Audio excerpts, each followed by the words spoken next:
خوش آمدید. مرحبا یا ابن الصالح والنبی الصالح، خوش آمدید آئی نیک بیٹے اور نیک نبی. اللہ السلام علیکم ورحمۃ اللہ.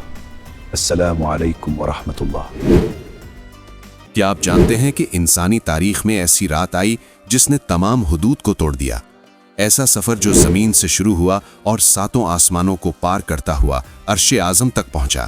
ایسی ملاقات جہاں خالق نے اپنے محبوب بندے سے براہ راست بات کی. یہ واقعہ معراج ہے جس کی مثال نہ پہلے تھی اور نہ بعد میں کبھی ہوگی. آج ہم آپ کو لے چلتے ہیں اس عظیم ترین سفر کی تفصیلات میں جہاں حقیقت خواب سے زیادہ حیران کن ہے. مکہ مکرمہ کی وہ رات، ہر طرف تاریکی چھائی ہوئی ہے. کعبہ کے قریب حتیم میں رسول اللہ صلی اللہ علیہ وسلم آرام فرما رہے تھے. یہ وہ دور تھا جب مکہ کے کفار نے ظلم کی تمام حدیں پار کر دی تھیں. طائف کا سفر ابھی چند مہینے پہلے ہوا تھا جہاں آپ صلی اللہ علیہ وسلم پر پتھر مارے گئے. چچا ابو طالب کا سایہ سر سے اٹھ چکا تھا.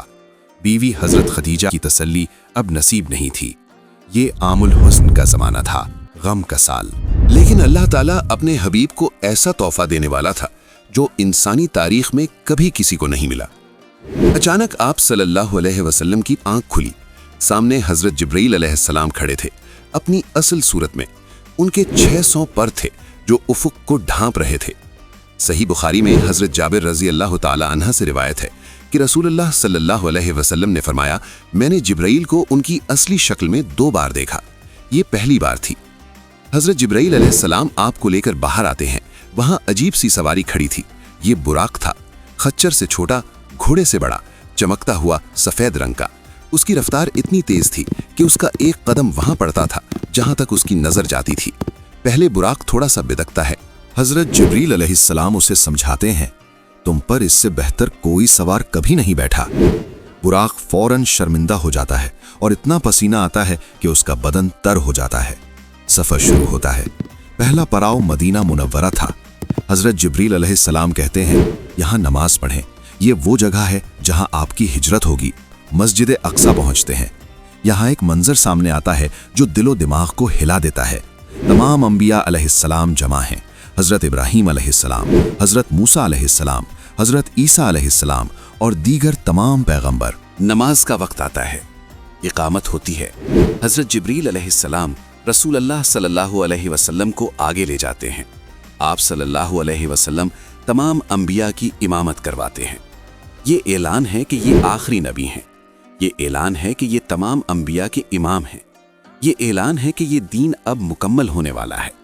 نماز مکمل ہوتی ہے. اب اصل سفر شروع ہونے والا ہے، سفر معراج.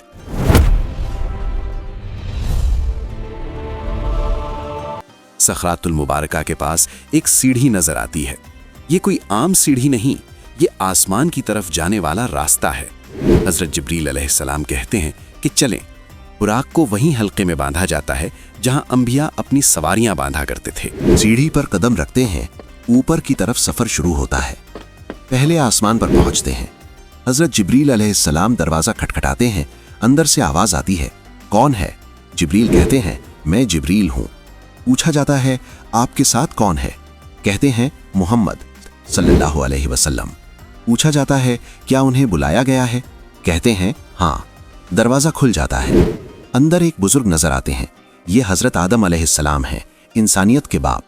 صحیح بخاری میں ہے کہ رسول اللہ صلی اللہ علیہ وسلم نے فرمایا کہ جب میں نے حضرت آدم علیہ السلام کو دیکھا تو ان کے داہنے طرف اور بائیں طرف نوجوانوں کی جماعتیں تھیں.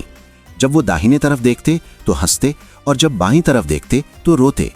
پوچھا گیا تو جبرائیل نے بتایا، یہ ان کی اولاد کی روحیں ہیں، داہنے طرف جنتی اور بائیں طرف جہنمی. حضرت آدم علیہ السلام مسکراتے ہیں اور کہتے ہیں، مرحبا یبن الصالح والنبی الصالح، خوش آمدید اے نیک بیٹے اور نیک نبی. یہاں سے آگے کا سفر شروع ہوتا ہے. دوسرے آسمان پر پہنچتے ہیں. پھر وہی سوال جواب. دروازہ کھلتا ہے. یہاں 2 نبی ملتے ہیں، حضرت یحییٰ علیہ السلام اور حضرت عیسیٰ علیہ السلام جو خالہ زاد بھائی تھے. دونوں خوش آمدید کہتے ہیں. تیسرے آسمان پر حضرت یوسف علیہ السلام ملتے ہیں. رسول اللہ صلی اللہ علیہ وسلم نے فرمایا کہ انہیں حسن کا نصف حصہ دیا گیا تھا. چوتھے آسمان پر حضرت ادریس علیہ السلام ہیں. 5ویں آسمان پر حضرت ہارون علیہ السلام.